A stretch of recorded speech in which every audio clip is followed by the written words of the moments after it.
प्रिय भाई और बहनों, आज का शुभ संदेश के लिए आप सभी को हम स्वागत करते हैं। होवेगी ना कमी कदी मैनू किस चीज दी, करे हर लोड़ पूरी अपने अजीज दी। होवेगी ना कमी कदी मैनू किस चीज दी, करे हर लोड़ पूरी अपने अजीज दी।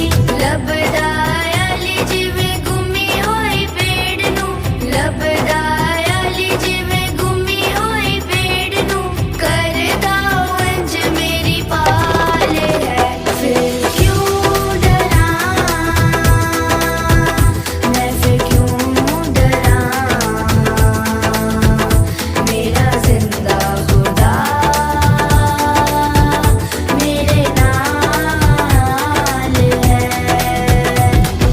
यीशु मेरे नाल रंदा है, डरी ना हूं मैनू बस कहंदा है। यीशु मेरे नाल रंदा है, डरी ना हूं मैनू बस कहंदा है। आज का संदेश प्रभु के दास टीवी आंजनी अंग्रेश्वर से बांटा जाएगा। प्रार्थना के साथ सुनिए। प्रभु की नाम की स्तुति हो।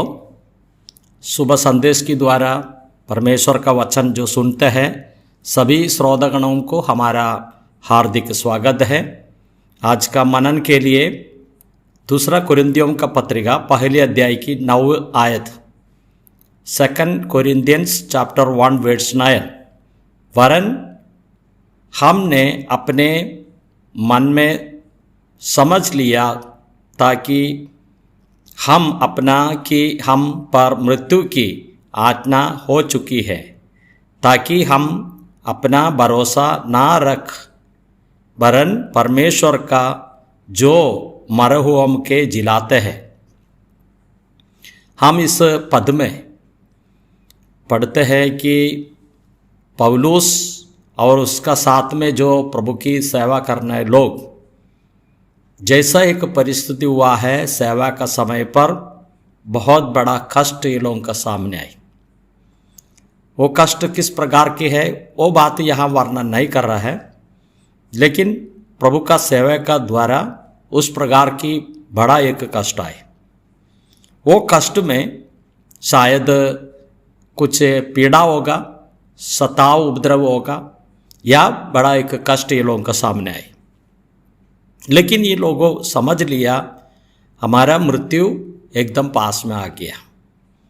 लेकिन ये लोगों ने परमेश्वर पर आश्रय रखा, क्योंकि अपना भरोसा ना रखे वरन परमेश्वर का जो मरे हुओं को जिलाते हैं, मरे हुओं को जिलाने वाला परमेश्वर को ऊपर आश्रय रखा।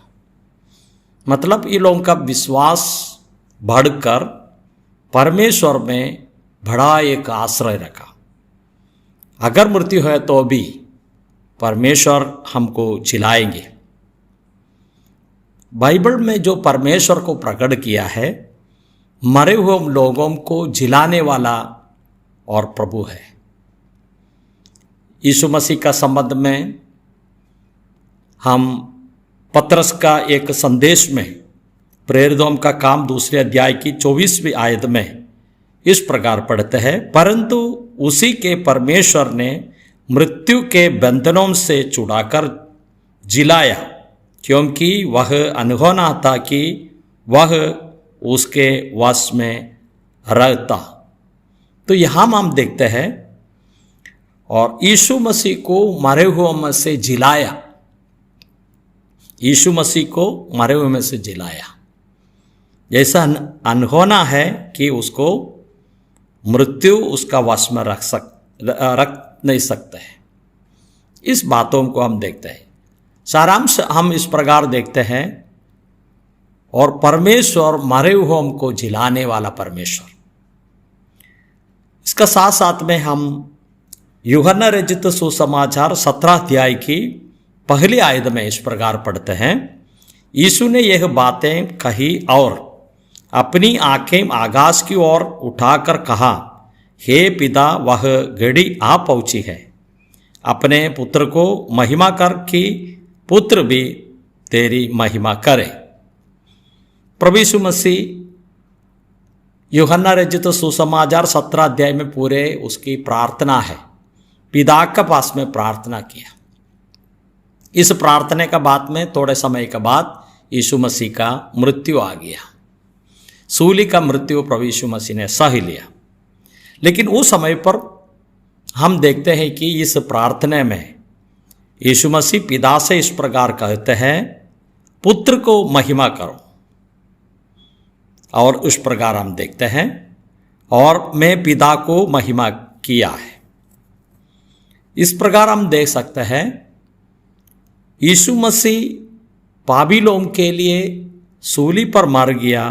वो समय पर परमेश्वर पिता को महिमा मिला, दूसरा मार्ग नहीं।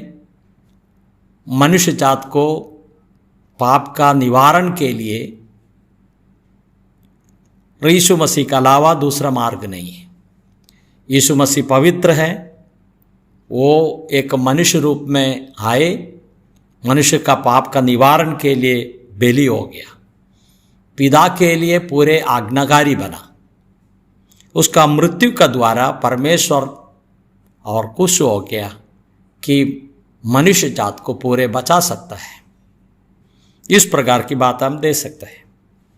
और साथ साथ में इस प्रार्थना में हम देखते हैं, पुत्र का भी महिमा कर। यीशु मसीह को जो जिलाया, मृत्यु में से पुनरुत्थान दिया, वो समय पर पुत्र का भी महिमा हो गया। ये दोनों महिमा यहाँ हम देखते हैं। यीशु मसीह का मृत्यु का द्वारा परमेश्वर पिता को महिमा मिला, साथ साथ में और पुत्र को जिलाने का वजह से और पुत्र यीशु मसीह का भी महिमा हो गया। पहले का जो महिमा में प्रभु यीशु मसीह वापस स्वर्ग गए। और तीसरे भी एक महिमा हम इसमें दे सकते हैं, और विश्वासी लोगों का महिमा। इस अध्याय में प्रार्थना में यीशु मसीह इस प्रकार कहते हैं, मेरे पहले का महिमा ये लोग भी देख सके, साथ साथ में ये लोग भी हमारे महिमा में भागीदार हो जाए। मतलब यीशु मसीह और महिमा को बांटने के लिए तैयार रहता है। प्रभु हमको सहायता करे। शायद इस प्रकार में बोलते समय में आपका मन में इस प्रकार का विचार हो सकता है, यीशु मसीह को खुद और मृत्यु से सजीवन नहीं हो सकते हैं क्या? लेकिन हम यूहन्ना रचित सुसमाचार 10वें अध्याय की 17वीं आयत में इस प्रकार पढ़ते हैं, पिता इसलिए मुझसे प्रेम रखता है कि मैं अपने प्राण देता हूं कि उसे फिर ले लूं। प्रभु यीशु मसीह को शक्ति सामर्थ्य है अपने जीवन को देने के लिए और साथ साथ में वापस लेने के लिए। और इस प्रकार हम देखते हैं। और यूहन्ना रचित सुसमाचार 10वें अध्याय में यीशु मसीह अच्छा चरवाहा है। चरवाहा अपने भेड़ों के लिए जीवन दिया। लेकिन हम देखते हैं कि यीशु मसीह चरवाहा तरीके जीवन दिया, और वही चरवाहा अपने जीवन वापस लेने के लिए शक्ति है। जो लुटारा है, चोर है, भेड़ों का नाश होता है तो कुछ नहीं कर पाएंगे, लेकिन यीशु मसीह अपने जीवन और भेड़ों के लिए दिया। प्रभु हमको सहायता करे। हम इसमें ये बात मालूम पड़ जाता है कि 3 प्रकार की महिमा, मरे हुए में से जिलाने वाला परमेश्वर पिता, जो पिता का महिमा के लिए पुत्र यीशु मसीह मर गया। और फिर हम देखते हैं कि हमारा जो महिमा यीशु मसीह का द्वारा हमको इस महिमा में प्रवेशन दिया। हम परमेश्वर को धन्यवाद करेंगे। जो हम मसीह लोग हैं, परमेश्वर को आराधना करते हैं, एक मरे हुए प्रभु को नहीं है, हम जीवित हुआ प्रभु को आराधना करते हैं। आइए हम अपने सिर को झुकाएं। हम परमेश्वर को हम धन्यवाद करेंगे कि हमारे जीवन में इस बड़ा महिमा का भागीदार हमको बना दिया। प्रभु एक ही है, आराधना के लिए योग्य है, स्तुति के लिए योग्य है। दूसरा कोई भी आकाश के नीचे पृथ्वी में नहीं है। इस प्रभु परमेश्वर को हम आराधना करेंगे, स्तुति करेंगे, उसकी नाम की महिमा हो। जय मसीह की।